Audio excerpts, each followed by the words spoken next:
देवी और सज्जनों, मैं दो टूक शब्दों में कुछ बड़े कटु सत्य आपको कहना चाहता हूं, ठीक है। और क्योंकि कड़वा सत्य बोलना ही एक फौजी का काम है, हमें सिखाया जाता है। क्योंकि आप सच नहीं बोलेंगे तो आप लोगों को लड़ाई के मैदान में मराएंगे। Yes sir, 3 bags full sir, लड़ाई के मैदान में नहीं चलता।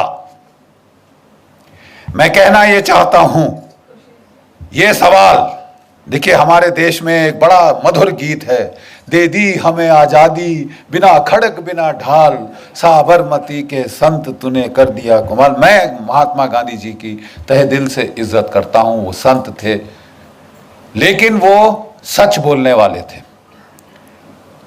और भगवती कृपा से अगर आज वो जीवित होते तो वो खुद बोलते कि ये मेरी वजह से नहीं हुआ, जिसकी वजह से हुआ उसको आपने जिंदा गाड़ दिया, दफना दिया। आप समझ रहे हैं मैं क्या कह रहा हूं? आपने गाड़ दिया। You are guilty, I am guilty, all of us are guilty. जिस आदमी ने, जिस शख्स ने और जिसके सैनिकों ने हमें आजादी दी, आपने उनको जिंदा दफना दिया। 60,000 की इंडियन नेशनल आर्मी थी जो सुभाष चंद्र बोस ने रेस करी थी, खड़ी करी थी। 3 डिविजन्स थी इसके अंदर, और इनमें से 60,000 में से 26,000, जरा आंकड़ों पे ध्यान दीजिए, 60,000 में से 26,000 शहादत और कुर्बानी उनको मिली, प्राप्त हुई। वो लड़ते लड़ते मरे ताकि आप और मैं आजाद हों। 26,000 की कुर्बानी, और आप कह रहे हैं दे दी हमें आजादी बिना खड़क बिना ढाल। तुम्हारा मैं मुंह तोड़ दूं, तुम मेरे पास आके गाओ। नहीं साहब, आपको हक क्या है? वो 26,000 जो हमारे परिवार जो वहां जिनके घर में मातम मना है, आप उसको भुला सकते हैं कि हमने साहब लाठी खाई, हम प्राइम मिनिस्टर बनेंगे, हम क्या कहते हैं, होम मिनिस्टर बनेंगे। अरे लाठी तो मेरी भैंस भी खाती है साहब, मेरे गांव में वहां लाठियां पड़ती हैं।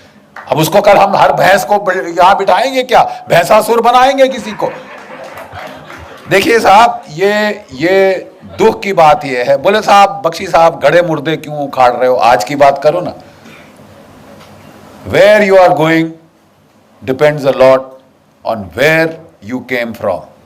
आप कहां जा रहे हैं, हम कहां जा रहे हैं, बहुत हद तक मुनस्सर है हम कहां से आ रहे हैं साहब। किस मोड़ से हमने ये गांव का राह पकड़ी, ठीक है। और इसके लिए अपने अतीत को याद करना जरूरी है, क्योंकि हमारे अतीत में छुपा हुआ एक बहुत बड़ा धोखा है, एक बहुत बड़ा धोखा है। पहले हमें कहा जाता था साहब, आप कहते हैं कि बोस ने आजादी दिलवाई, क्या प्रूफ है आपके पास?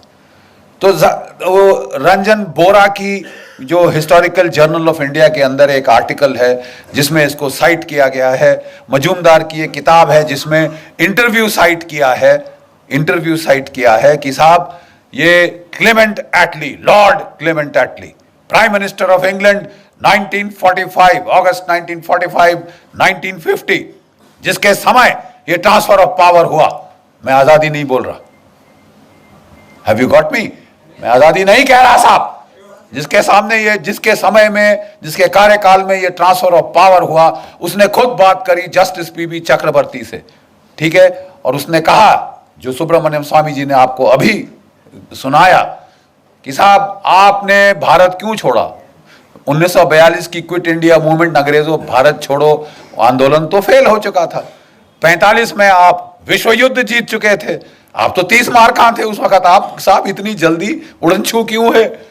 उसने बोला 3 शब्द, Indian national army, Subhash Chandra Bose. 3 शब्द। लेकिन वो भी देखिए साहब, शातिर, लीगल दिमाग, उन्होंने वहां नहीं छोड़ी बात। नहीं तो फिर साहब मुझे ये बताइए कि महात्मा गांधी की freedom, non violent freedom struggle का आपके जाने पे क्या इंपैक्ट था? वो कहते हैं, and I quote, Attlee's face twisted into a sarcastic smile as he spat out the words MINIMAL, minimal. ये कौन कह रहा है साहब? जिसने ये फैसला लिया, जिसने ये हस्ताक्षर किए। उससे बड़ा कोई चश्मदीन गवाह आप ढूंढ सकते हैं तो बता दीजिए। लेकिन हमें बोला गया साहब नहीं नहीं नहीं नहीं, बख्शी साहब, if you are a historical scholar, how can you, ये तो टर्शियरी एविडेंस है। किसी ने किसी को कहते सुना, उसने रिकॉर्ड किया, उसने आर्टिकल में लिखा, आप उसको ला रहे साहब। This is not primary source. तो लेडीज एंड जेंटलमैन, देवी और सज्जनों, मैं कहना चाहता हूं कि पिछले कुछ दिनों से हमारा INA trust, Netaji Subhash Chandra Bose INA trust और हमारे कुछ सहयोगी, खासकर डॉक्टर कल्याण कुमार डे, किसी दिन हम लोग इस शख्स का इज्जत से नाम लेंगे। इन्होंने जाके लंदन में ट्रांसफर ऑफ पावर आर्काइव्स में कई सालों का रिसर्च किया। इन्होंने उसको लाके एक छोटा सा मोनोग्राफ बनाया और मेरे पास बेचारे लेके आए। ये अमेरिका में रहते हैं, वहां काम करते हैं, डॉक्टर कल्याण कुमार डे। बोले जनरल साहब जरा ये देखिए। साहब मेरे रोंगटे खड़े हो गए। उन्होंने चिट्ठियां पूरी की पूरी, ही डिड नॉट साइट कि साहब ये डॉक्यूमेंट है, वो पूरी पूरी चिट्ठी रिप्रोड्यूस करती है साहब। और इनकी बुनियाद पे अब मेरी किताब में लाना चाहता हूं, बोस और Gandhi, who made India free. दो टूक शब्दों में साहब हो जाए, फैसला हो जाए। शास्त्रार्थ का हमें शौक है इस देश में, तो जरा साहब एक बारी बैठ के फैसला हो जाए, बोस और Gandhi, who made India free. और अब हम आपको दिखाएंगे जो हमारे पास डॉक्यूमेंट्री एविडेंस है। इस प्रोसेस में उनके साथ मिलकर हमने कहा पहले आइडेंटिफाई करिए कि अंग्रेज सरकार में कौन की डिसीजन मेकर्स थे जिन्होंने भारत की आजादी पर जो है फैसला लिया। मेरे पास वैसे स्लाइड्स भी है, लेकिन मैं जबानी आपको बोल दूंगा, समय नहीं व्यर्थ करूंगा। पहला चश्मदीन गवाह, पहला एक्टर, लॉर्ड क्लेमेंट एटली, जिसकी मैंने बात अभी करी है। ठीक है साहब। लंदन में Pethick Lawrence, secretary of state for India. Simon Cripps, वो क्रिप्स मिशन वाला, वो उस वक्त ट्रेड का सेक्रेटरी था, बट उसने भारत के इसमें बहुत भारी रोल अदा किया है। न्यू दिल्ली में आइए, viceroy, viscount Wavell, field marshal Wavell, जो कि वॉयसरॉय था और पहले इंडियन आर्मी का चीफ था। ये चश्मदीन गवाह, क्रिटिकल डिसीजन मेकर। उसके बाद आई एम जस्ट कमिंग, उसके बाद फील्ड मार्शल लॉकिनले, he became field marshal in this thing. उस वक्त commander in chief, longest serving British Indian army officer, पूरी सर्विस ये ब्रिटिश इंडियन आर्मी की फौज में उसकी थी। दिल्ली में ये दो क्रिटिकल जो थे वो डिसीजन मेकर्स थे। ठीक है साहब।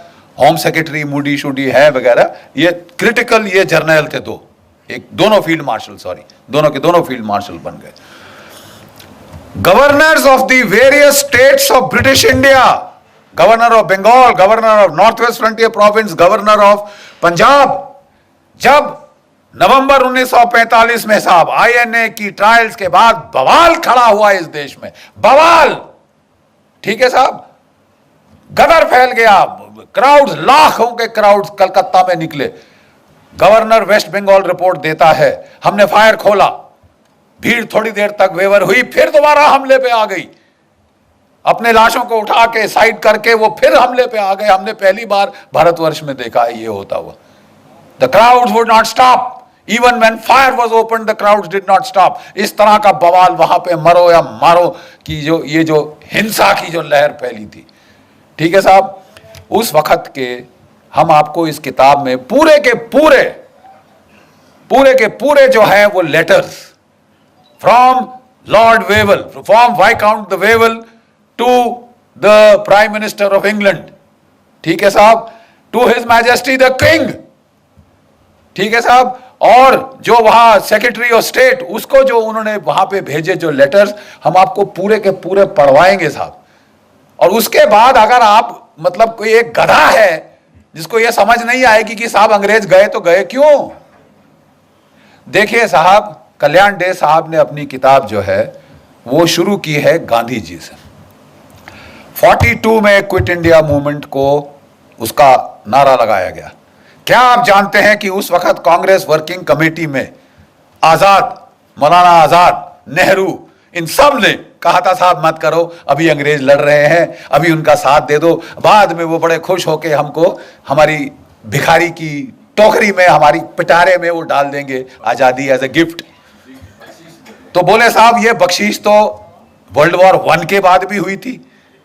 70,000 हमारे भारतीय सैनिक शहीद हुए थे, 11 को विक्टोरिया क्रॉस मिला, परमवीर चक्र के बराबर जो है आज का वहां का उन जमाने का award.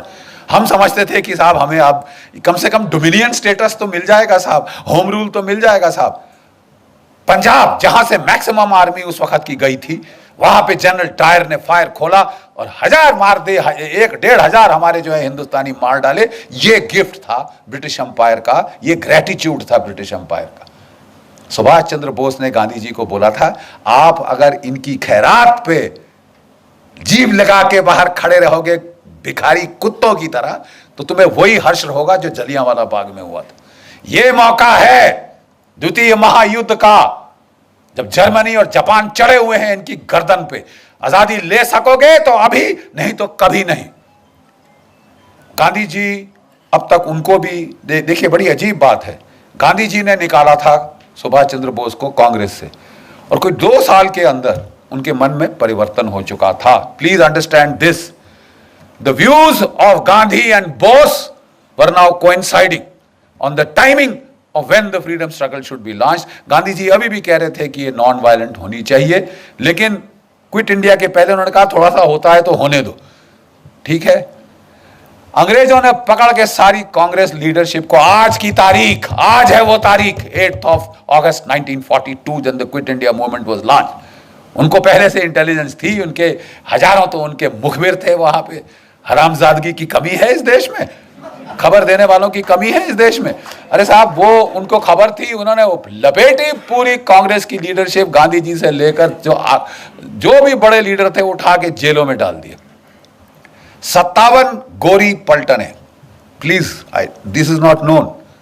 57 white battalions of British troops, Australians, Canadians, New Zealanders, इसको इस्तेमाल किया कि रगड़ दो इनको, कुचल 10 सालों का सर। ये सर उठाने की हिम्मत करिए, चर्चिल ने बोला वहां से, और बोला अगर ये फास्ट पे जाता है मरने दो इसको, हम संभाल लेंगे, let him die, why is he not dead, ये चर्चिल से सवाल आया।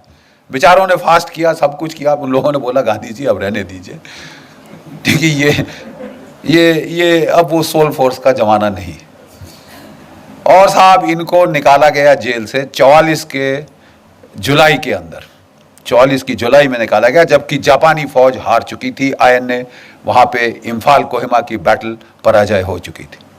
अब इनकी सांस में सांस आई, इन्होंने गांधी जी को निकाला। गांधी जी ने कई सारे इंटरव्यू दिए आने के बाद, जो collected works of Mahatma Gandhi से हमने चैप्टर 1 में प्रोफेसर साहब हमने डाले, वो टूट चुके थे बेचारे।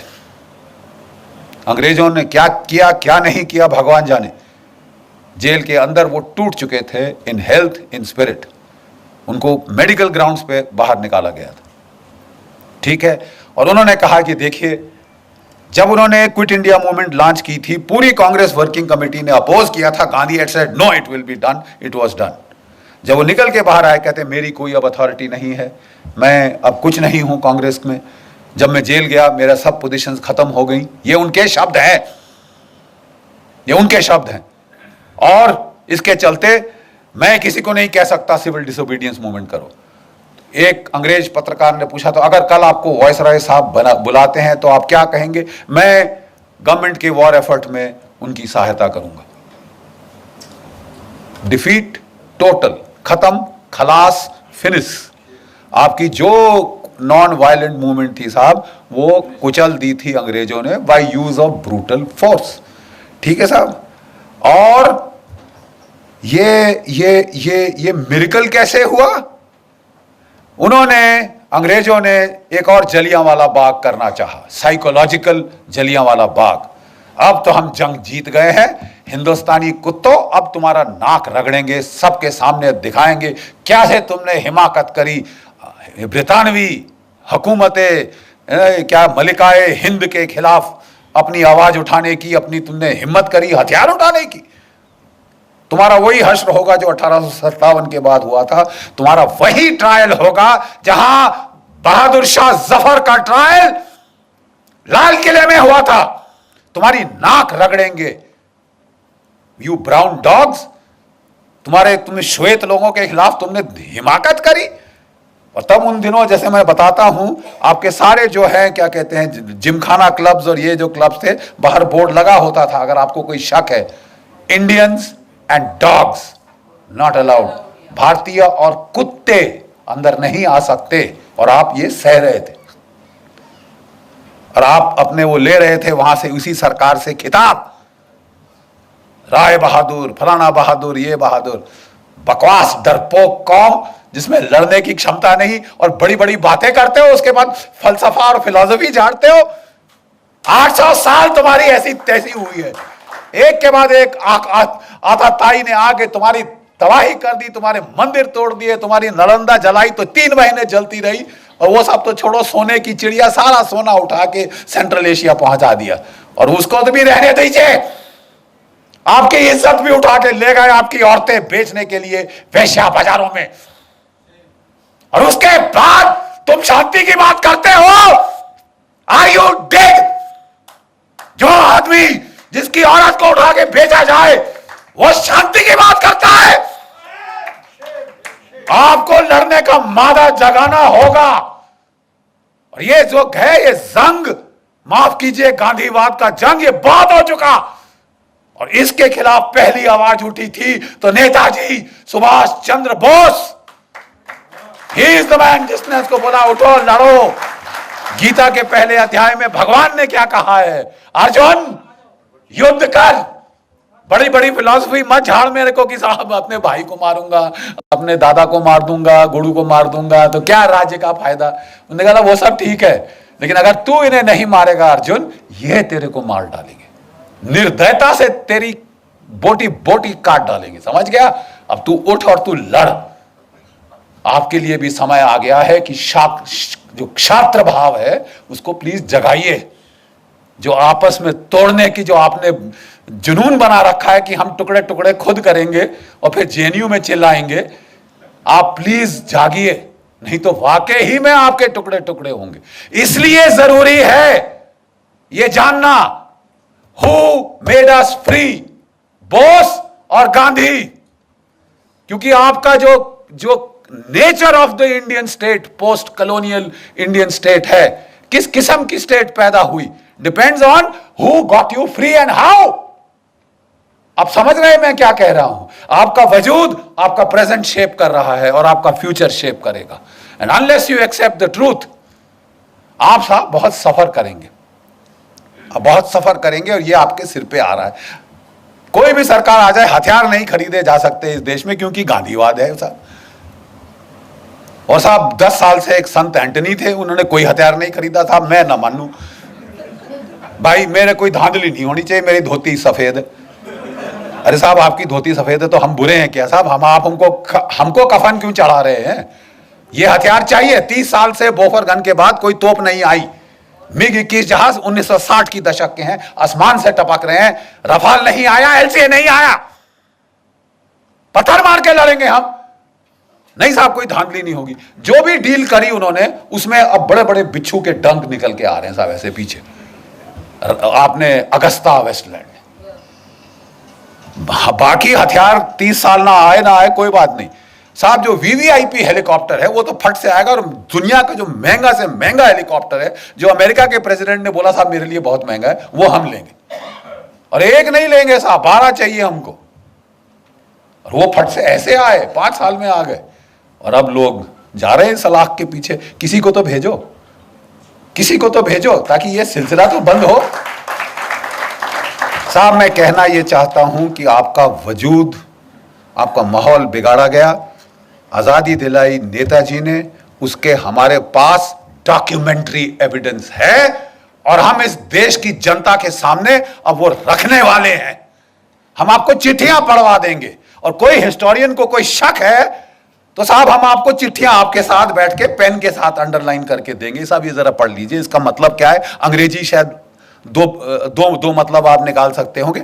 We will show you mountains of documentary evidence, क्योंकि पहले हम चुप हो जाते थे कि यार ये हिस्टोरिकली शायद मेरे को रिसर्च मेथडोलॉजी पे फॉल्ट कर रहा है। मैं कहना चाहता हूं कि अब हमारे पास सारी किताब की किताब पोथियां हैं डॉक्यूमेंट्स की, documentary evidence, first person primary evidence. और ये आप लोग देखेंगे हमारे देश की त्रासदी क्या है। आजादी दिलाई नेताजी ने, सुभाष चंद्र बोस ने। अंग्रेजों ने बोला नाक रगड़ेंगे, बम फट गया। जिस आईएनए की खबर उन्होंने छुपा के रखी थी 5 साल लड़ाई के, 6 साल लड़ाई के, वो एकदम से बाहर आई। उन्होंने बोला बहुत पब्लिक ट्रायल होगी ताकि हिंदुस्तान की फौज ठंडे पसीने माथे पे आ जाएंगे, हम फांसी पे टांगेंगे सालों, जैसे 1857 में टांगा था। लेकिन एक फर्क था, 25 लाख भारत की फौज की नफरी हो चुकी थी सेकेंड वर्ल्ड वॉर के एंड तक। 25 लाख, आज 13 लाख। अब समझ रहे हैं, 22.5 मिलियन, 25 लाख फौज थी जो हर मैदान जंग लड़ चुकी थी। अंग्रेजों के दांत तो खट्टे क्या, जर्मनों के दांत खट्टे किए थे, आपके जापानियों से लड़े थे, ठीक है, इटालियंस की ऐसी तैसी कर दी थी हमारी फौजों ने। और लड़ाई के आखिर तक अंग्रेज जर्नल अपने नीचे ब्रिटिश डिविजन्स नहीं, ब्रिटिश यूनिट्स नहीं, इंडियन यूनिट चाहते थे। बोलते साहब इनके खाने पे आधा खर्चा होता है, लड़ते दुगना है, लड़ते दुगना है। ये एक भारत एक महान विश्व शक्ति के रूप में उभर सकता था। प्लीज ध्यान से सुनिए जो मैं कह रहा हूं। भारत एक विश्व शक्ति के रूप में उभर सकता था क्योंकि 25 लाख की फौज विदाउट कंस्क्रिप्शन, बाकी सब जगह बाई फोर्स लोगों को भेजा जाता था फौज में, यहां वॉलंटियर होके 25 लाख। ठीक है साहब, अगर ये सेना रहती, चीन क्या कौन सी ताकत थी जो इस देश का मुकाबला कर सकती थी।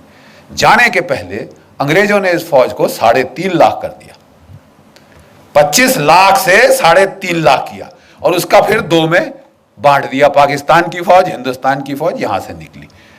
अंग्रेजों ने, ध्यान से सुनिए, अंग्रेजों ने जब जापान को जीत लिया, जर्मनी को जीत लिया, बोला यहां के लोगों का जो लड़ने का मादा ही खत्म कर देंगे। ऐसी पैसिफिक कॉन्स्टिट्यूशन इंपोज करी कि ये देश कभी उठ ना सके। अब तक जर्मनी जापान उठ नहीं पाए, आर्थिक रूप से कहीं भी पहुंच गए हो दुनिया में, militarily they count for zilch, 0। और एक और देश जिसको ये किया गया, ध्यान से सुनिए, वो था भारतवर्ष। 25 लाख की फौज काटी, 3.5 लाख पे लाए, 2 टुकड़े कर दिए और सोने पे सुहागा एक ऐसे बंदे को प्राइम मिनिस्टर चुना, सिलेक्ट किया गया, इलेक्ट नहीं हुआ। कांग्रेस वर्किंग कमेटी ने सरदार पटेल को इलेक्ट किया था। मत भूलिए इतिहास, Sardar Patel was elected by the Congress working committee. अंग्रेजों ने गांधी जी के थ्रू जोर लगवाया, उन्होंने नहीं आप नेहरू को एक्सेप्ट करेंगे। और सब लोग ठीक है महात्मा जी आप कह रहे हैं तो हम कुछ नहीं बोलते। और बहुत नेचुरली खुंदक तो आई होगी सरदार पटेल बेचारों को, इलेक्ट मैं हुआ, सिलेक्ट ये हुए, जैसे इमरान खान हुए हैं बाय द वे। तो साहब एक उनको वो लेके आए नेहरू जी को, और जो हमारा पहला कमांडर इन चीफ था of the British Indian army, वो था जनरल सर रॉय बुचर। उसने कहा अब मेरा नया बॉस आया है, तो अच्छी नई वर्दी निकाल के, बूट चमका के, टोपी डाल के, बेचारा फाइल पकड़ के आया, केन नेल के आया, सैल्यूट किया अपने प्राइम मिनिस्टर को, नौकरी तो बनानी होती है साहब, तो सैल्यूट करके आया साहब। बोले हाँ जी क्या लेके आए जनरल साहब? तो बोले कि साहब ये expansion and modernisation plans of the Indian army. General, I don't need an army, this is a peaceful country, I only need the police, who needs you, get out. इस बेचारे जो general Roy sir Roy Bucher था, उसके चेहरे पे जो भाव आया उस वक्त, ये प्रधानमंत्री है। जब वो ऑफिस के बाहर आया तो किसी उसके जूनियर एडीसी ने पूछा सर क्या हो गया, you seem to have seen a ghost. तो वो कहता कि जी ऐसा ही कुछ है। कहता अच्छा मैं तो जा रहा हूं, अभी इनको संभालने दो अपना। अगर सरदार पटेल ना होते, आपकी फौज डिसबैंड कर दी गई होती। Do you know this? दो चीजों ने आपको बचाया, एक पाकिस्तान ने, एक सरदार पटेल ने। पाकिस्तान ने हमला कर दिया, उन्होंने नहीं इंतजार किया, उन्होंने शांति के नारे नहीं लगाए। लेकिन जो कुछ भी आप कह दो, उनमें इतनी तो शर्म थी कि आजाद पाकिस्तान का जो पहला गवर्नर जनरल था वो एक मुसलमान था, जिना। और हमारा कौन था? Lord Louis Mountbatten. प्यार था साहब, इश्क इश्क इश्क था। लेडी माउंटबेटन को दूर थोड़ी ना जाने दिया जा सकता है, तो बोले आप रहिए साहब। अरे यार, हम मर गए, 26,000 हमारे शहीद हो गए इनको निकालने के लिए, और तुम यहां रोक के, वो खानदान को यहां रोक के हमारे ऊपर राज कराने के लिए बिठा रहे हो। और जब पार्टीशन की रॉयट्स हुई तो इन्होंने उसको बोल दिया एक मीटिंग में, you please handle. Are you sure you are the prime minister? वो भी सरकास्टिकली बोला Mountbatten, Jawaharlal you are the prime minister, you want me to take charge? नहीं नहीं जी, हमारी तो यार ये तो हाल है। ऐसी आप पे सरकार थोपी गई जो हिंदुस्तान का मिलिट्री पोटेंशियल न्यूटर कर दे। अब बिल्कुल यही हुआ। अगर पाकिस्तान ना होता, इन्होंने हमारी फौज की ऐसी तैसी कर देनी थी। ठीक है साहब, ये गांधीवाद जो था, इसने हमारी फौज का सफाया कर देना था। और पाकिस्तान के टैंक वाकई 1965 में दिल्ली में आके नमाज पढ़ते। ये इस किस्म की ट्रेचरी हमारे साथ हुई। और एक भगवान का लाख शुक्र है पाकिस्तान का, जिसने हमको लड़ना सिखाया, मार लगाता रहा जब तक कि लड़ने को राजी नहीं हुए अपनी जान बचाने के लिए ही। और दूसरा, एक चीन की पीपल्स लिबरेशन आर्मी, 1962 में उन्होंने ऐसी करारी लात मारी कि ये नेहरू परिवार का जो उस वक्त हाल था, कभी अमेरिका को अपनी ट्रूप्स भेजो, अपने जहाज भेजो, बोलिए आपकी एयरफोर्स कहां है? आपने लगाई? तुम्हारे पास इतनी बड़ी एयरफोर्स है, तुमने लगाई? 1962 में नहीं लगाई साहब, बिठा के रखा। और आप अमेरिकी एयरफोर्स मान रहे हो, रॉयल एयरफोर्स मान रहे हो, मतलब it was Tamasha. Thank God 1964 में वो अल्लाह ताला को प्यारे हो गए, भगवान उनकी आत्मा को शांति दे, और हमें बख्शा। और 10 साल में ये देश रीमिलिटराइज हुआ। 65 की लड़ाई में हमने पाकिस्तान के साथ ड्रॉ हुआ, let's not be beat around the bush, ठीक है साहब। और 71 तक हमारे जर्नल, हमारे लड़के सब सीख चुके थे, और पाकिस्तान के 2 टुकड़े कर दिए। चंद्रगुप्त मौर्य की विजय के बाद अगर पहली बड़ी विजय हुई है तो वो 1971 में हुई। 1971 में। कहने को मैं ये कह रहा हूं, देवियों और सज्जनों, हमारे देश के साथ धोखा हुआ। नेताजी जिन्होंने आपको आजाद कराया, वो ताइपे ताइवान नहीं गए थे। जो कांपेताई जापानीज इंटेलिजेंस थी, उन्होंने पहले से उनके लिए प्लान बना रखे थे। उनको एक मित्सुबिशी बॉम्बर में बिठा के वो साइगॉन से मंचूरिया ले गए थे। एक रशियन स्पीकिंग जापानीज जनरल उनके साथ था, जो इंटरप्रेटर का काम करना था। वो लैंड किए मंचूरिया में, और वहां से वो सीधा रूसियों के पास गए। ओम्स्क शहर साइबेरिया में, जहां की रशियन गवर्नमेंट मूव करी थी वर्ल्ड वॉर 2 के टाइम, ठीक है, ओम्स्क साइबेरिया, वहां पे आजाद हिंद फौज की एम्बेसी थी। अब जानते हैं, वहां दूतावास था आजाद हिंद फौज का, ठीक है साहब। और वहां पे काटो कानो नाम का कोड नेम था उसका, वहां पे एम्बेसडर था। नेताजी सीधे उसके पास गए, जो सोना दिया था भारतीय मूल के लोगों ने, वो साथ ले गए, ताकि अगर नई फौज खड़ी करनी पड़े तो उसके लिए पेमेंट करेंगे। वहां रहे।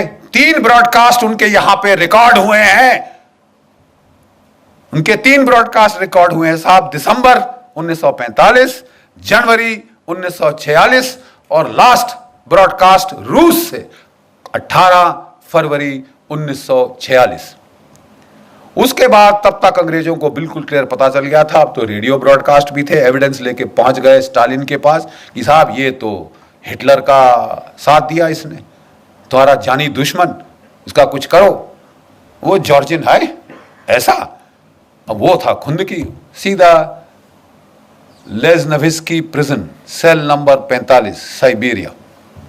यहां होम मिनिस्टर, होम सेक्रेटरी जो था मूडी अंग्रेजों का, वो लिखता है, let him be where he is, ये लिखित है, मैं मुंह से नहीं कह रहा साहब। इट्स नॉट आपने मेरे को बताया, मैंने मेरी मम्मी को बताया, मम्मी ने मेरे पोते को बताया। Direct written recorded evidence. Let him be where he is. Hindustan में कोई जेल नहीं जो उसे रोक सके। हिंदुस्तान में पुष्पिंदर कोई जेल नहीं जो उनको रोक सकती थी अंदर। ठीक है साहब। और वहां पे उन्होंने सिर्फ एक चीज मांगी जो मेरी रिसर्च अभी तक मुझे बताती है, वी वांट टू इंटेरोगेट। हम नेताजी को इंटेरोगेट करना चाहते हैं। आप इंटेरोगेशन का मतलब जानते हैं? नहीं जानते तो यहां फौजियों से पूछिए इनसे इंटेरोगेशन का क्या मतलब होता है। लेडीज एंड जेंटलमैन, कटु सत्य यह है कि उनको टॉर्चर करके मारा गया। और जो ये कहानी थी प्लेन क्रैश की, जो जापानियों ने छोड़ी थी डिसेप्शन के तौर पे ताकि अंग्रेज उनके पीछा ना करें, उसको अंग्रेजों ने उठाया। भाई जो मर चुका है वो चीख थोड़ी ना मारेगा। और आप और मैं, हम हाथ पे हाथ धर के बैठे रहे। जब जिस इंसान ने आपको आजादी दी उसे यत्नाएं देकर प्लास्टिक का बैग्स आखिर में सिर पे लाके दम घोट के मार डाला गया हो। हम सारे इस मर्डर में शामिल हैं अपनी चुप्पी के मारे।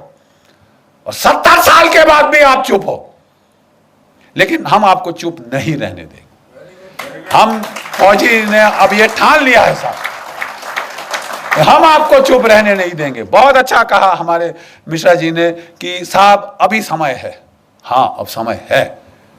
14 अक्टूबर इस साल हम तमाम स्टेट कैपिटल्स में हमारी जो वेटरन्स इंडिया है, हमारी जो नेताजी सुभाष चंद्र बोस आईएनए ट्रस्ट है, आपकी कर्नल साहब की जो ऑर्गेनाइजेशन है हमारी, हम लोग एकजुट होकर मिलकर, अलग अलग करेंगे तो बारिश जैसे कोई असर नहीं होगा, इकट्ठे बनोगे तो जल प्रपात बनेगा जो फाड़ देगा डैम की दीवार को भी। हम लोग सारे स्टेट कैपिटल्स में चलो दिल्ली का नारा लगा के वहां से लोग ला रहे हैं दिल्ली। सारी स्टेट कैपिटल्स में कोई संगठन की जरूरत नहीं है आपके। हम सिर्फ चाहते हैं, जैसे कर्नल साहब बहुत अच्छी तरह से बोलते हैं, अगर आप जय हिंद बोलने को तैयार हो आप जुड़ जाओ। तुम फौजी हो, तुम नहीं हो, तुम सिविलियन हो, तुम कुछ भी हो, आप हमारे सैनिक हैं। जो जय हिंद बोलने को तैयार है वो आ जाए। जहां भी हो 10, 15, 20 इकट्ठे करो जिस भी शहर में। लेकिन 14 अक्टूबर को पहला चलो दिल्ली अभियान शुरू होगा और 21 अक्टूबर को, जो कि नेताजी आजाद हिंद फौज की 75वीं वर्षगांठ है एस्टैब्लिशमेंट ऑफ हुकूमत अर्जी आजाद हिंद सिंगापुर में 1943 में नेताजी ने आजाद हिंद सरकार की गठन करी थी, अपने नोट्स दिए थे, अपनी स्टैंप्स दी थी और ब्रिटेन और अमेरिका पे वॉर डिक्लेयर किया था। और इसके चलते ही ये आईएनए के सिपाही बचे, इन्हें कोई फांसी नहीं टांग सका। साहब हमको तो there was a declaration of war, I am legally entitled to fight. ये ओथ शोध छोड़ो। अब साहब हमें बताया जा रहा है, हमने बोला साहब प्लीज, 4 साल से मैं लगा हूं, गवाह हैं ब्रिगेडियर चिकारा साहब, 4 साल से मैं लगा हूं, कभी आर्मी चीफ, कभी रक्षा मंत्री, कभी ये कभी वो, कि भाई जो बेचारे बचे खुचे हमारे आजाद हिंद फौज के सेनानी हैं, रिपब्लिक डे पे आप उनको, जो परमवीर चक्र के विजेता आते हैं जीपों पे, हमारे इन वृद्ध सेनानियों योद्धाओं को ला नहीं सकते, उनकी आंखें गीली हो जाएंगी। आप ये नहीं कर सकते, आप ये नहीं कर सकते। आप, हमने बोला कि तुम उनको पैसा दो, मरो तुम अपना पैसा लेकर, shove it up where the sun don't shine, फौजी भाषा के अंदर। लेकिन इनको इज्जत देने में तुम्हारा कुछ जेब से जाता है। आप उनको नहीं ला सकते राजपथ पे, क्यों? और नहीं तो क्यों? किसका डर है? अंग्रेज सरकार नाराज हो जाएगी तुमसे। कि हमको किसी ने एक आर्गुमेंट दिया, अरे साहब इन्होंने तो गद्दारी करी थी। क्या क्या क्या क्या? किससे?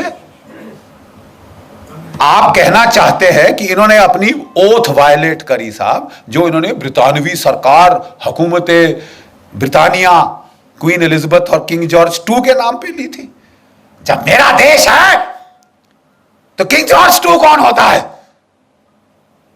मेरा देश के लिए मैं लड़ूंगा, मैं मैं किसी का भाड़े का पिट्ठू नहीं हूं कि मैं अंग्रेज सरकार के लिए अपनी ओथ पे मैं कायम रहूंगा। अगर मेरे देश का सवाल है, भाड़ में गई तेरी ओथ, मैं ये लेके ऐसे पांव से कुचलता हूं, अभी लिखी तेरी ओथ।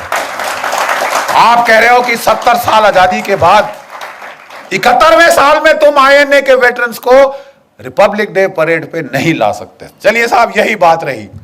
हम साहब रहे बेवकूफ आम हिंदुस्तानी, बड़े बड़े शातिर दिमाग सारे हमारी सरकारों में बैठे हैं, और वो हमें कह रहे हैं तुम बेवकूफ हो। हाँ साहब, हम बेवकूफ हैं, but we are emotional bloody fools. और हम देखेंगे कि आप लाओगे। You will get the INA veterans on parade. Otherwise, Dr. Subramaniam Swamy and I, we will take you to court. आपको सिर्फ कोर्ट की भाषा समझ आती है। और उसके पहले हमारी आपसे हाथ जोड़कर विनती है, आप एक हैं यहां, आपके परिवारजन 10, 15, 12 बड़े बड़े परिवार हैं भारतवर्ष में, आप प्लीज सबको लेकर आइए। 21 अक्टूबर को हमने सरकार से मांग करी है कि सरकार एक फंक्शन करे, या प्रधानमंत्री जी या राष्ट्रपति जी तिरंगे झंडे को लहराएं on the 75th anniversary of हुकूमत आजाद हिंद फॉर्मेशन। लेकिन अगर कुछ नहीं हुआ तो आप समझते हैं कि ये खाली चला जाएगा? जी नहीं, हम करेंगे, हम याद करेंगे। We will not forget and we will not forgive. हम भूलेंगे नहीं और हम कभी माफ नहीं करेंगे। जो गद्दारी तुमने करी है, जिसे तुम छुपा रहे हो, क्योंकि कितने सारे नौकरशाहों का, कितने सारे इंटेलिजेंस ब्यूरोज के चीफ का नाम आज कीचड़ में होगा अगर असलियत आ जाए सामने। आप छुपा रहे हो, लेकिन आप हमेशा के लिए नहीं छुपा सकते। जितना ज्यादा छुपाओगे, ये अंदर राक्षस तुम्हारी पेट में बढ़ेगा और ये फूट के बाहर निकलेगा। और जनता का जब समुदाय यहां आ जाएगा, the voice of the people is the voice of God. आपकी जन साधारण की आवाज भगवान की आवाज। आप प्लीज एकत्रित होइए और 21 अक्टूबर को अगर सरकार कुछ नहीं करती, इंडिया गेट पे हम इकट्ठे हो रहे हैं। अच्छे खुले मैदान हैं, जितने मर्जी आप चाहते हैं आप वहां ला सकते हैं। आइए हमारे साथ जुड़ जाइए और जरा अपनी आवाज उठाइए। आप today you are empowered by the net. आपकी आवाज सिर्फ आपके घर के 4 दीवारी तक नहीं रहेगी। जरा नेट के बटन दबाइए और इस आवाज को, इस चीख को आप प्लीज पूरे देश, पूरे भारतवर्ष में फैला दीजिए। आखिरी में मैं सिपाही हूं और एक सिपाही की तरह अंत करना चाहूंगा। Pushpinder, sorry for taking your time, but जब भी हमारी पलटनें हमले के लिए जाती थी तो वो जोर से एक बार पलटन का जंगी नारा दहाड़ती थी, और दहाड़ इतनी जोर से कि पहाड़ से पत्थर मैंने गिरते देखे हैं कारगिल की ऊंचाइयों से, और दुश्मन के दिल दहल जाते हैं, क्योंकि इस दहाड़ का मतलब है हम आ रहे हैं सालो, we are coming to get you. आप लोग मेरी पलटन की याद ताजा कर देंगे मेरे साथ, इस बुड्ढे के साथ। आइए मेरे साथ जरा देखें, इस बुड्ढे में ज्यादा जोश है या आप में? जय हिंद, जय हिंद, थैंक यू।